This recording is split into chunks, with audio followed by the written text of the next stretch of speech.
Betrayal trauma theory actually started when they were trying to understand childhood trauma. And that's because betrayal trauma was originally to help understand a significant breach of trust from someone that you rely on, which is very common in childhood. Obviously, when we're kids, we have a primary caregiver. We rely on them for our physical, emotional, spiritual well-being. And when that relationship experiences a breach of trust, whether that person harms them physically or in other ways, neglect, maybe they're a loving parent and then something happens to them and all of a sudden they're not anymore. That's all betrayal trauma, and the way it affects childhood is really important for them to understand.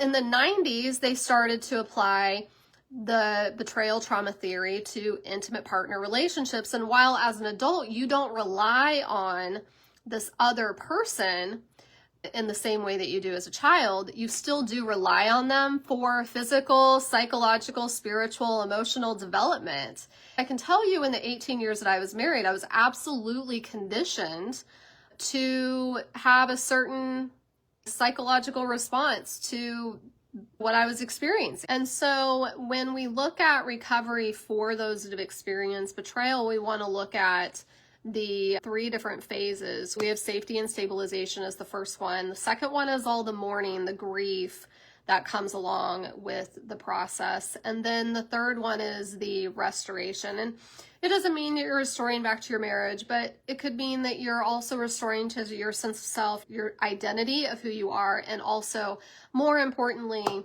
your relationship with God. I am a faith-based betrayal trauma recovery coach, so everything that I do, I'm going to talk about that. I think it is the most important thing, is connecting with your relationship with God and making sure that's authentic, because then everything else that you do is authentic as well. So I share this today because I want it to be known that betrayal trauma theory is something that impacts many different types of people and different situations. But the thing that they all have in common is a significant breach of trust.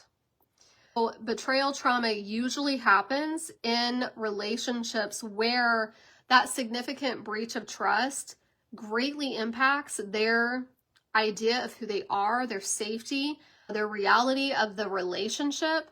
While you can be betrayed by friends or coworkers, it's not the same as when you're betrayed by your primary caregiver or your spouse.